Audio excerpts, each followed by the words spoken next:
Assalamualaikum warahmatullahi wabarakatuh.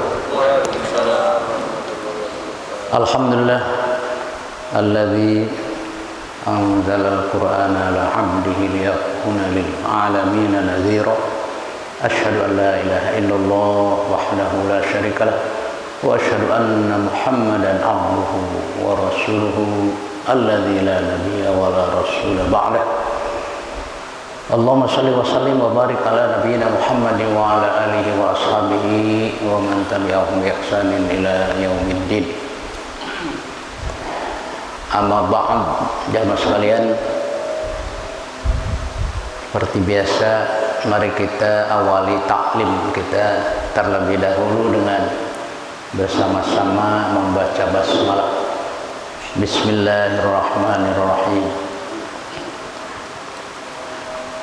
Rasulullah sallallahu alaihi wasallam bersabda, "Kullu amrin dzibalin la yubda'u fihi bismillah fa huwa aqta." Wa fi riwayatin ukhra fa huwa abtar.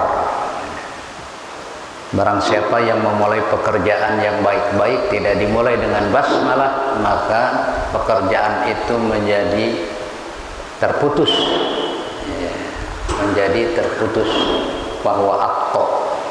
Apanya yang terputus? Yang terputus itu adalah keberkahannya. Keberkahan. Berkah itu penting, Pak. Biar duitnya banyak, kalau nggak berkah nggak ada gunanya tuh.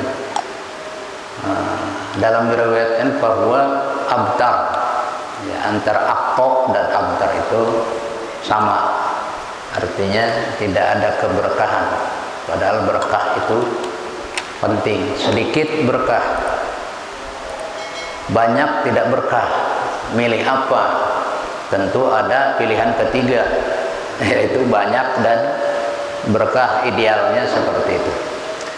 Baik, jemaah sekalian yang saya muliakan, kita melanjutkan kaji kita surat Yasin, surat yang ke-36. Dan ini yang sering dibaca oleh kaum muslimin di mana-mana karena banyak riwayat yang menjelaskan tentang fadhail suratul Yasin, keutamaan surat Yasin. Ya, kalau membaca surat yang lain satu huruf pahalanya 10, maka termasuk surat Yasin, ya, nilainya sama. Kalau kita baca per hurufnya, Allah memberi pahala 10. Dulu sudah kita mengawali 5 atau 6 ayat, ya, surat Yasin. Yasin sama dengan surat-surat yang lain, yaitu diawali dengan huruf-huruf abjad sebelumnya atau huruf hijaiyah. Alif lam mim, alif lam ra, ya. Alif lam mim ra. Itu sebagian, ya, surat-surat Al-Qur'an diawali dengan huruf hijaiyah. Semua mayoritas ulama menyerahkan kepada Allah maknanya. Allahu a'lam bimuradih. Hanya Allah yang Maha tahu maksud arti dari awal-awal, ya, huruf-huruf abjad atau huruf-huruf hijaiyah yang ada di awal sebagian dari surat-surat Al-Quran. Baik, kita lanjutkan. Wal Qur'anil Hakim. Allah bersumpah. Wal Qur'anil Hakim. Allah bersumpah dengan Al-Quran, demi Al-Quran yang penuh hikmah. Hikmah sering diartikan dengan kebijaksanaan atau bijaksana. Hakim. Wal Qur'anil Hakim, demi Al-Quran yang penuh hikmah. Al-Quran itu bagaikan mutiara. Saya ulangi, Al-Quran itu seperti mutiara. Dipandang, dilihat dari berbagai sisi, ya, memancarkan cahaya. Oleh sebab itu Allah menurunkan Al-Quran dan terus terpelihara sampai saat ini, meskipun berpuluh-puluh, beratus-ratus mufasir atau ahli tafsir, tetap Al-Quran tidak pernah dibengkokkan. Sekali mencoba manusia untuk membengkokkannya, maka dia semakin nampak. Jangan coba-coba Al-Quran ketika dilecehkan, ya. Beberapa waktu yang lalu kita tahu berapa juta umat manusia nggak diundang, tidak diundang secara resmi, berjuta-juta tuh turun, ya, demo, ya. Itu hanya satu ayat aja, dilecehkan oleh seorang umat Islam, nggak perlu diundang, ya. Dia akan tumplak di suatu tempat dan memprotes. Demikian Allah menjaga memelihara Al-Quran. Sekali lagi dia bagaikan mutiara. Siapa yang mau mendekat dengan Al-Quran, kata Allah, maka hidupnya berkah, keberkahan hidup, ya, dari kedekatan hamba dengan Al-Quran. Wal Quranil Hakim. Innaka laminal mursalin, sesungguhnya kau Muhammad laminal mursalin, benar-benar termasuk salah seorang dari utusan Allah. Karena banyak yang menuduh Nabi Muhammad itu, ya, ngaku-ngaku aja dia Rasul, Nabi, ya. Banyak sekali tuduhan-tuduhan miring. Dia orang gila, dia hilang akal sehatnya, orang gak waras, dongeng-dongeng yang dibacanya dan lain sebagainya. Allah membantah dengan jelas, innaka, sesungguhnya engkau Muhammad laminal mursalin, benar-benar di sini ada lam taukid yang menunjukkan pasti, tidak ada keraguan, benar-benar engkau adalah salah seorang dari utusan Allah. Ala sirati mustaqim, di atas jalan yang lurus. Jalan yang lurus itu apa? Ya, jalan yang lurus itu gambarannya di sini kalau bicara tentang jalan itu bahasa Arabnya thoriq. At-thoriq, jalan. Tapi kalau sirat kemudian digabung dengan mustaqim, itu jalannya lebar dan lempang, lurus dan lebar. Itu siratal mustaqim. Artinya jalan untuk menuju selamat di akhirat, jalannya banyak. Jadi tidak harus terus tekun sholat, ya. Tidak. Semua karya, semua aktivitas bisa mengantarkan orang ke surga. Ada orang masuk surga karena ilmunya, orang masuk surga karena hartanya, ada orang masuk surga karena tenaganya, karena pikirannya, ya. Apa yang bisa dijadikan kontribusi dalam Islam atau sumbangsih seseorang kepada Islam, baik dalam bentuk pikiran, tenaga maupun harta, semua itu bisa mengantarkan orang ke surga. Itu yang dimaksud siratal mustaqim, ya. Jalan lempang dan lurus ke surga itu jalannya banyak.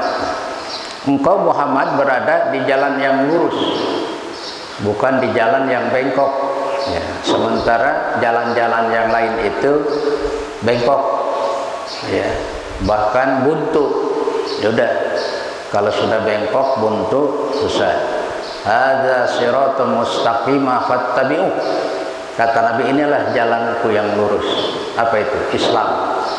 Nabi membuat garis partikal, kemudian membuat banyak garis-garis horizontal ke kanan, ke kiri. Hadza subulus syayatin. Ini semua jalan kanan kiri yang banyak, ini jalan setan. Jalannya setan. Wala tattabi'u, jangan diikuti. Wala tattabi'u, jangan diikuti. Ikuti jalan satu aja, yaitu jalan al-Islam. Beliau berada di jalan yang lurus, dan Islam adalah dinul, Allah dinul Islam, dan hanya satu-satunya din dari sekian puluh, sekian ratus keyakinan, ya, kepercayaan atau agama yang ada di muka bumi ini, itu hanya Islam. Inna dina indallahil Islam. Wa may yabtaghi ghaira Islam dinan falan yuqbala minhu wa huwa fil akhirati minal khasirin. Siapa yang coba-coba mencari din selain Islam, fala yuqbala minhu, sekali-kali tidak akan diterima daripadanya, wa huwa fil akhirati minal khasirin, dan di akhirat pasti dia termasuk golongan orang yang merugi, orang yang sangat rugi. Wah, kalau sudah bicara rugi di akhirat, waduh, sudah tidak ada solusi, tidak ada solusi. Bagaimana untuk memperbaikinya? Tidak bisa. Sekali berpisah roh dengan jasad, dalam arti dicabut nyawa, maka selesai, sudah selesai. Ya. Rasulullah Shallallahu Alaihi Wasallam bersabda, "Idza mata ibnu Adama inqata amaluhu." Selesai, putus semua amalnya, kecuali 3 saja.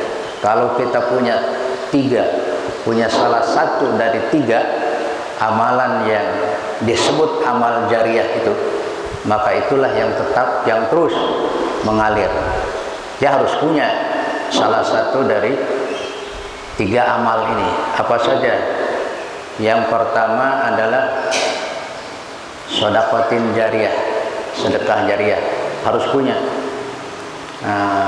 Au ilmin yuntafa'u bihi. Yang kedua, ilmu yang berguna. Ilmu yang bermanfaat itu adalah di dalam Islam tidak memilah dan tidak memilih, oh ini ilmu agama, ini ilmu dunia. Pokoknya ilmu yang berguna dan bermanfaat itu menjadi amal jariah apabila kita menyampaikannya atau mengembangkannya ilmu tersebut kepada orang lain. Yang ketiga, waladun soleh yad'ula, anak soleh yang cirinya senantiasa mendoakan kepada kedua orang tua. Itulah, jadi kalau kita mau dan selalu mendoakan kedua orang tua, insya Allah anak kita pun akan mendoakan kita seperti kita, ya. Jangan kita berharap anak saya menjadi anak soleh selalu mendoakan saya, sementara kita tidak mau mendoakan kedua orang tua kita. Jadi itu memang secara garis yang tidak putus, ya. Apabila kita ingin anak kita berbuat baik, kita harus berbuat baik, ya. Anak pengen soleh, kita harus soleh terlebih dahulu. Nah, itu jadi rumus walaupun tidak pasti, ya. Baik, kita lanjutkan. Tanzilal Azizir Rahim, yang diturunkan dari Al-Aziz, Allah Subhanahu wa taala yang Maha Perkasa. Tidak disebutkan Allahnya, cukup sifatnya. Al-Aziz itu adalah sigot mubalaghah di dalam gramatikal bahasa Arab, artinya maha, ya. Yang diturunkan dari yang Maha Perkasa. Ar-Rahim lagi Maha Penyayang. Sigot mubalaghah atau bisa dikatakan sebagai ismu tafdil. Dalam tata bahasa Indonesia, ya, disebut superlatif. Kita lanjut. Untuk apa? Nah, ini untuk apa Nabi Muhammad Shallallahu Alaihi Wasallam diutus dan Al-Quran diturunkan? Rupanya setiap Allah menciptakan, mengadakan sesuatu pasti ada maksud, pasti ada tujuan. Litungzira qauman ma unzira aba'uhum fahum ghafilun, supaya kamu memperingatkan kaum yang dimana kaum tersebut belum pernah datang kepada mereka peringatan, ya. Ma unzira aba'uhum fahum ghafilun, sehingga mereka dibuat lalai. Ada huruf ma di sini.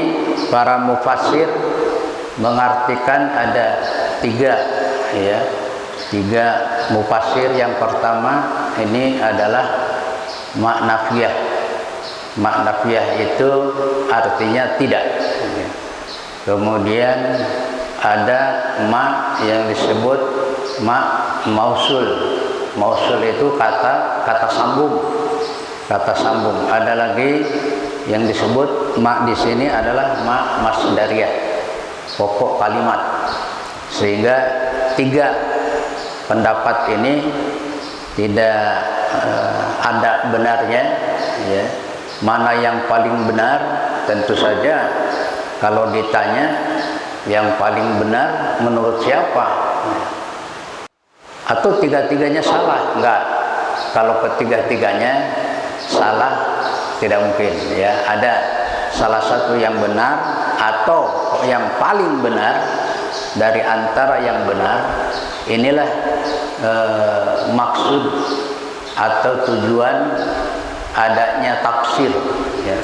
Tafsir Al-Quran itu siapa yang menafsirkan kembali kepada background, apa latar belakang dia yang paling mumpuni dalam satu bidang ilmu, maka itu akan nampak, ya, dominannya itu. Buya Hamka itu punya tafsir, ya. Buya Hamka itu nulis tafsir. Coba baca tafsirnya, lebih menjurus kepada keindahan gaya bahasa yang ditampilkan. Kenapa? Karena beliau adalah salah seorang pujangga terkemuka pada masanya. Pada masanya. Demikian ada Hasan. Hasan itu tokoh Persis. Tokoh Persis, ya. Salah satu dari ormas Islam, Persatuan Islam. Beliau juga menulis tafsir. Lebih beliau kepada fikih, menjurus kepada fikih, karena memang beliau sangat cermat dalam menetapkan suatu hukum, ya. Lebih cenderung kepada fikihnya, ya. Bisa dilihat. Demikian juga karya-karya. Mungkin yang agak multi itu tafsir Ibnu Katsir. Tafsir Ibnu Katsir ini yang dikaji oleh beberapa pesantren di Nusantara. Ini semuanya tidak menafikan dengan hebatnya atau bagusnya tafsir Ibnu Katsir. Walaupun tafsir-tafsir yang lain seperti tafsir Jalalain itu juga dikaji di sebagian pondok-pondok pesantren yang ada di Nusantara ini.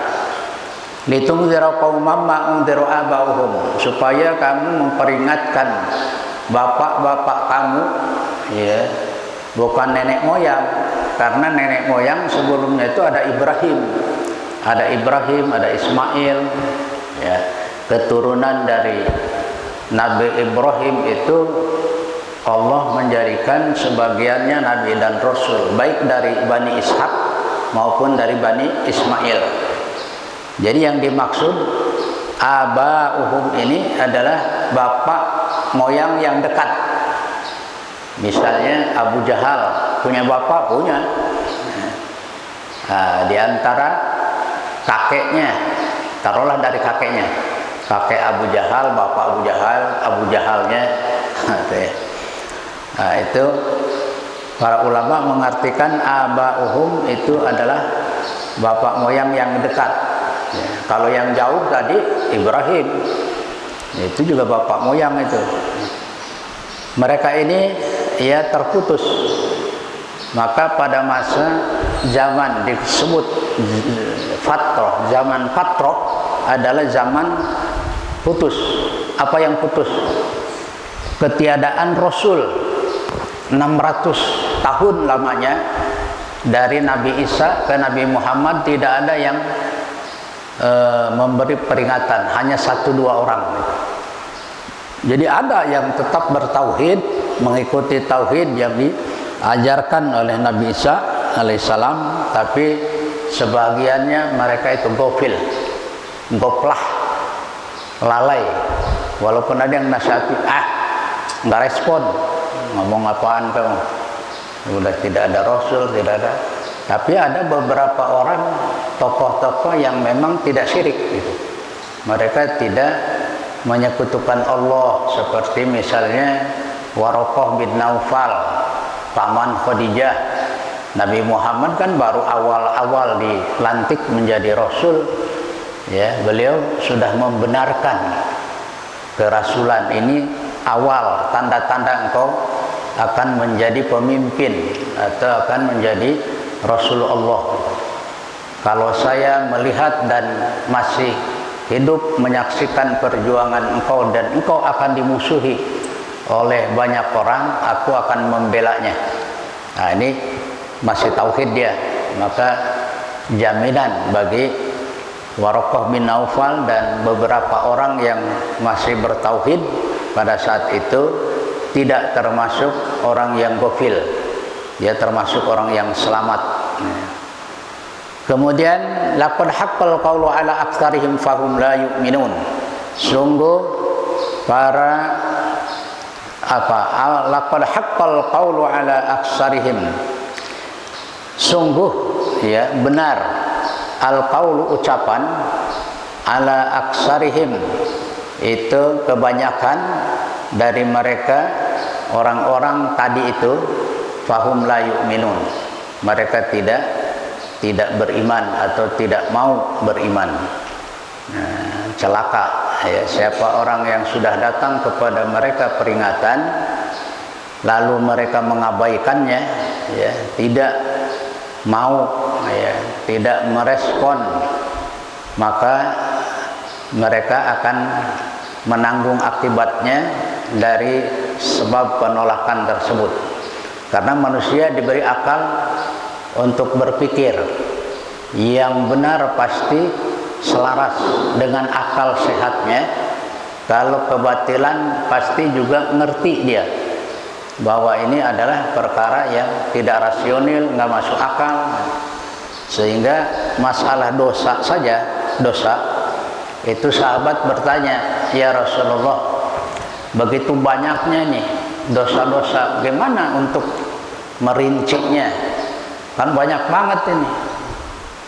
Kemudian Nabi diam sejenak, lalu beliau menjawab, dari sekian banyak dosa itu, apa yang membuat hatimu, ya, berontak, ya, dan kamu malu kalau dilihat orang. Jadi perbuatan dosa itu gampang, barometernya itu. Ma haka fi sadrika wa karihta alaihin nas. Apa yang hatimu itu menolak. Ini perbuatan dosa itu sudah ada barometer di dalam hati kita, ya. Jernih sekali hati kita itu, makanya disebut fitrah itu. Disebut fitrah, setiap kullu mauludin yuladu alal fitrah. Jadi udah ada parameter atau barometer yang menimbang. Kok nggak enak sih ini?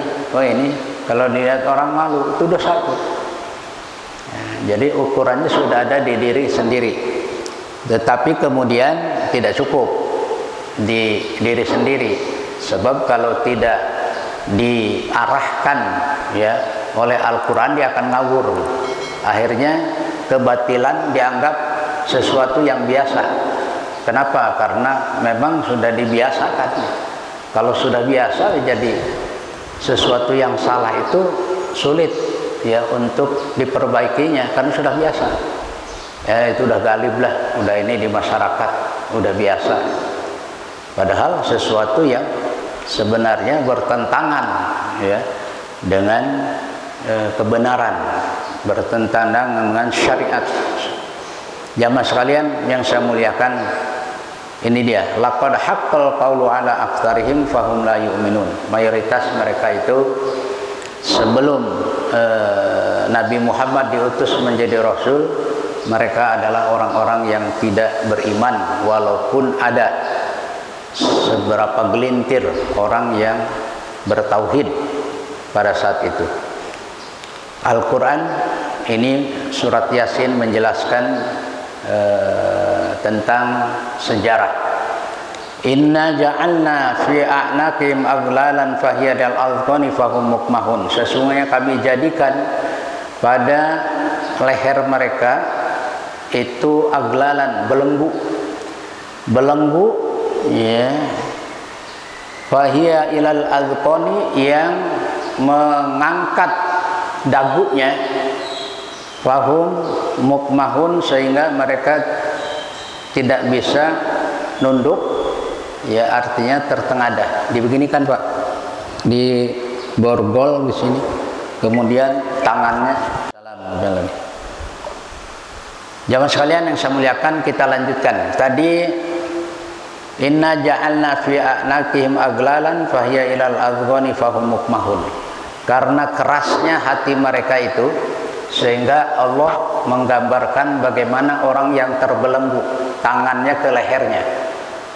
Nah, bagaimana itu terbelenggu tangan ke lehernya, sehingga dagunya itu tertahan, sehingga dia tidak bisa normal bergerak ke kanan, melihat ke kiri, ke bawah, tertengadah. Nah, karena terbelenggu tangannya ke dagunya, ke lehernya dan ke dagunya. Allah memberikan perumpamaan kepada orang-orang yang memang menolak kebenaran yang dibawa oleh Rasulnya, sehingga digambarkan seperti itu. Enggak mungkin lah, misalnya sawaun alaihim a'angdartahum am lam tunzirhum la yu'minun. Sama saja buat mereka itu, baik engkau beri peringatan atau tidak engkau beri peringatan, la yu'minun, mereka tidak akan beriman. Apakah dengan turunnya ayat itu kemudian Nabi berhenti, tidak mendakwahi Islam di masyarakat Arab, khususnya Abu Jahal dan kawan-kawannya? Tidak. Nabi tetap berdakwah dengan harapan nanti di akhirat itu beliau punya jawaban bahwa saya telah menyampaikan ya, risalah engkau. Masalah nerima dan tidak itu soal hidayah dan soal pilihan mereka yang didakwahi. Jadi sudah tidak ada kesalahan lagi. Kita juga begitu ya. Kebenaran itu harus disampaikan, kalau tidak kita masih disalahkan. Kenapa keluargamu begitu? Kenapa istrimu, anakmu gitu? Kamu sudah mendidik dengan maksimal apa belum? Kalau kita belum, masih disalahkan. Nabi Nuh tidak disalahkan, Nabi Lut tidak disalahkan, keluarganya kafir sebagian, tetapi beliau sudah maksimal sehingga tidak disalahkan walaupun mereka merasa salah. Bagaimana beban moral ya Nabi Nuh, demikian juga Nabi Ibrahim. Kurang apa mendakwahi bapaknya Azar, sudah maksimal, tapi keputusan akhir ada di tangan masing-masing. Artinya pilihannya memang nggak mau gitu. Kalau udah mau ya sudah gitu. Jadi yang diberi tugas itu sudah tidak disalahkan lagi. Sama dengan kita menyampaikan amanat gitu. Udah Pak, udah saya sampaikan barangnya, udah saya sampaikan suratnya, masalah kita udah selesai itu. Apa kita disalahkan? Enggak. Yang salah bagaimana dia nanti itu merespon titipan tadi. Apakah dia menjaga dengan baik atau sebaliknya, itu bukan urusan kita lagi itu. Itu contoh gamblang. Inna ja'alna fi a'naqihim aglalan fahiya ilal azqani fahum mukmahun. Ini tamsil ya, majaz atau kata-kata kiasan.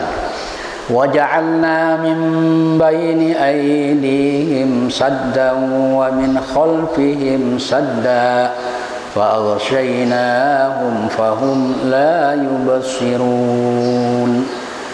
Dan kami jadikan ya, di mana di hadapan mereka sadan. Sadan itu sekat. Sadan artinya sekat, penghalang atau tabir atau tembok yang menghalangi, itu saddan. Wa min khalfihim saddan, bukan hanya di depan tapi di belakang juga ada sekat, ada saddan lagi.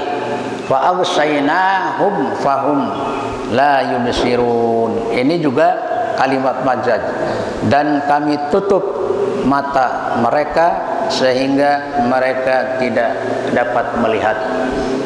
Nah, ini gambaran ya, orang-orang yang memang sudah keras hatinya seperti Bani Israel. Allah menjelaskan hati mereka, Bani Israel itu lebih keras daripada batu ya, lebih keras daripada batu ya. Kan ada orang yang di gimana pun nggak mempan Pak, udah dablek gitu, bahasa dablek itu kan bahasa udah nggak mempan, dia apa-apain ya. Udah percuma lah. Nah, tetapi semua para rasul mereka sebagai dai, walaupun sudah ada sama aja, baik memberi peringatan atau tidak peringatan, mereka katakan kalau begitu berhenti aja udah, ngapain capek-capek. Nah, enggak demikian. Para rasul itu punya sifat sidik, amanah, tabligh, fatonah. Sidik benar, amanah harus disampaikan, terpercaya. Amanah itu terpercaya. Tabligh wajib menyampaikan, walaupun tadi ayat turun tuh percuma gitu, tetap disampaikan aja sebagai sifat rasul tabligh. Nah, kemudian fatonah artinya cerdas. Para rasul itu cerdas Pak, nggak ada yang idiot ya. Bisa kali dibacakan wahyu udah langsung nancep ya, langsung paham. Tidak pernah ada keterangan Jibril membacakan, Jibril coba diulang, nggak jelas tadi itu, coba diulang, nggak, tidak ada. Sekali dibacakan nempel ya. Sekali dibacakan langsung. Karena apa? Karena Allah yang menghendaki bagaimana Al-Quran berada di dada Nabi Muhammad SAW. Demikian juga umat-umatnya yang banyak hafal Al-Quran, walaupun masih terus diperbaiki. Program kita baca informasi di YouTube itu, di antara saudara-saudara kita yang membela Al-Quran dan menyiapkan sarananya, sejumlah ada 23 juta penghafal Al-Quran, dan itu di beberapa ratus wilayah ya, yang sering kita dengar sidak selamatkan Indonesia dengan Al-Quran, sidak ya.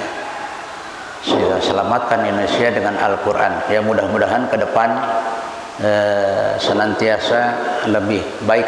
Kita berharap Indonesia ya, tidak seburuk waktu-waktu yang lalu atau waktu sekarang. Ke depan harus lebih baik. Dengan Al-Quran itu akan selesai semua masalah-masalah yang serumit apapun. Hanya Al-Quran yang bisa menyelesaikan. Wa ja'alna min baini aydihim saddan wa min khalfihim saddan fa aghshaynahum fahum la yubsirun. Ini cemoohan ya. Allah menginformasikan kepada kita bahwa ada tipe manusia, baik individu, golongan yang seperti ini. Wasawaun alaihim. Nah, ini di ayatnya nih. Wasawaun alaihim, dan sama saja atas mereka. Aanggar tahum, apakah engkau beri peringatan, am lam tungdirhum, atau tidak engkau beri peringatan, la yu'minun, mereka tidak akan beriman. Sama dengan di awal-awal surat Al-Baqarah menjelaskan tentang orang kafir itu, innal ladzina kafaru sawaun alaihim aangzartahum am lam tungdirhum la yu'minun. Senada. Oleh sebab itu beruntunglah orang-orang yang menerima kebenaran Al-Quran, dan kita berusaha untuk mengamalkannya semaksimal mungkin, patuh dan taat. Sebab yang masuk surga nggak banyak Pak. Yang masuk surga itu tidak banyak. Seperti bulu-bulu putih yang ada di seekor sapi hitam legam. Ada seekor sapi hitam nampaknya, tapi nggak hitam semua itu bulunya. Ada beberapa bulu yang putih, ya, apa di belakang, di samping, apa di mana ada yang putihnya itu. Rasulullah menggambarkan begitu sedikitnya orang yang masuk surga dari umatku di akhir zaman ini, karena begitu tidak responnya terhadap kebenaran al-Islam, tidak merespon kebenaran Al-Quran. Ini harus kita punya tugas semuanya, memperingatkan terutama kepada keluarga dekat kita. Ya ayyuhalladzina amanu qu anfusakum wa ahlikum naro. Jaga dirimu dan keluargamu, baru orang lain, ya. Diri dan keluarga dulu, jangan kebalik.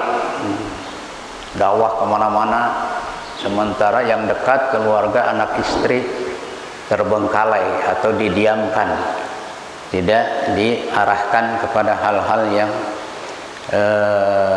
mengarah kepada keridhaan Allah Subhanahu wa taala.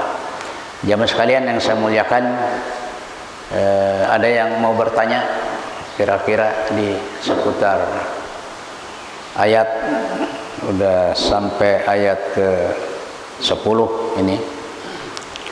Saya tambahkan satu lagi, innama tunziru manittaba'adz dzikra. Innama tunziru manittaba'adz dzikra wa khasyar rahmana bil ghaib wa basyirhu bimaghfirati wa ajrin karim.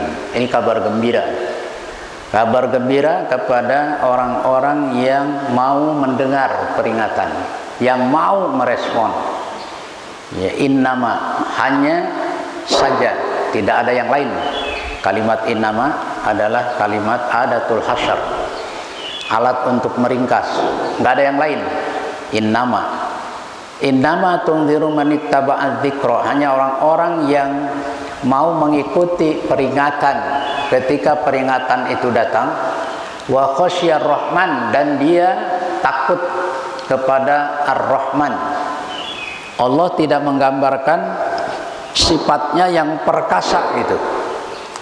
Misalnya wa khasyal aziz, misalnya, dan orang yang takut kepada Allah yang perkasa, yang punya murka, yang enggak. Allah mengambil sifatnya Rahman. Rahman, wa khasyar Rahman, dan orang yang takut kepada Allah yang Maha Pengasih. Padahal Allah juga punya sifat marah, godob, ya. Allah juga punya ancaman. Allah juga punya kegagahan, keperkasaan, tapi tidak ditonjolkan. Allah mengangkatnya sifat Ar-Rahman. Ada orang yang takut kepada Allah yang Maha Pengasih, harusnya, dan orang yang takut kepada Allah yang punya neraka, gitu. Atau orang yang takut kepada Allah yang Maha Perkasa, enggak begitu. Diambilnya, dipilihnya kata-kata yang luar biasa Al-Quran ini. Wa khasyar rahmana bil ghaib, dan takut kepada Allah yang mempunyai sifat Ar-Rahman, dan dia juga tidak nampak. Ghaib di sini Allah tidak kelihatan. Ada yang menafsirkan dia walaupun sendiri, tidak dilihat banyak orang, tapi dia takut kepada Allah. Nah, ini yang istimewa ini. Coba orang bangun malam tuh, bangun malam, siapa yang lihat? Anak istri kita tidur, ya. Kalau perlu memang dibangunkan, ya. Kita bangun coba, dingin-dingin ngambil air wudhu coba. Gak ada, tidak ada motivasi pamrih dan ingin riak sama siapa. Tetangga sebelah piningkara ngorok, di dalam rumah juga pada tidur lelap. Kita bangun coba, ngambil air wudhu, kemudian kita sholat tahajud. Disitulah bagaimana keikhlasannya seorang hamba dia takut kepada Allah dalam kesunyian. Saya ulangi, takut kepada Allah dalam kesunyian, dan ini akan dimasukkan kepada golongan orang yang selamat di akhirat nanti. Salah satu 7 golongan yang akan mendapatkan naungan atau perlindungan langsung dari Allah Subhanahu wa taala adalah rajulun dzakarallaha khalian fafadat ainahu, seseorang yang dia mengingat Allah dalam kesunyian, bangun malam sepi, jam 3, setengah 4, jam 2, ya udah sepi tuh. Coba kita sendiri bangun menghadap Allah, ya Allah, mengakui semua segala dosa perbuatan salah saya, ya Allah, ampuni dosa dan kesalahan kedua orang tua saya, ya Allah. Minta kebaikan kepada Allah, minta diselamatkan dari azab kubur, dari azab di akhirat, ya, karena dahsyatnya perjalanan manusia ke depan ini hanya orang-orang yang beriman, orang yang sadar dan takwa, inilah orang-orang yang tidak akan bertemu dengan kesulitan-kesulitan perjalanan ke depan di akhirat nanti. Karena apa? Karena dia tadi innama tunziru man ittaba dzikra wa khasyya rahmana bil ghaib fabasyirhu, maka beri peringatan atau kabar gembira. Maka beri kabar gembira untuknya dengan apa? Bimagfiratin, dengan ampunan, wa ajrin karim, dan ganjaran atau pahala yang mulia. Ini jamaah sekalian, ya, pentingnya kita menanamkan keyakinan, ya, terus memperbaharui keimanan, ya, dan mendengar nasihat-nasihat Al-Quran. Ini luar biasa, akan memperbaiki tindak tanduk dan sikap serta perilaku kita, bagaimana semakin takutnya kita kepada siksa Allah dan penuh harap kepada rahmat atau surganya Allah Subhanahu wa taala. Demikian saja kaji subuh Sabtu ini, mudah-mudahan menambah spirit dorongan kita untuk lebih terus, ya, mempertahankan keimanan kita, amal-amal yang kita lakukan tetap kita lakukan dengan istiqomah. Dengan demikian insya Allah kita akan mengakhiri, ya, hidup kita itu dengan husnul khatimah. Insya Allah itu yang kita harapkan. Kita tutup dengan doa kafaratul majlis. Subhanakallahumma wa bihamdika asyhadu an la ilaha illa anta astaghfiruka wa atubu ilaik. Assalamualaikum warahmatullahi wabarakatuh.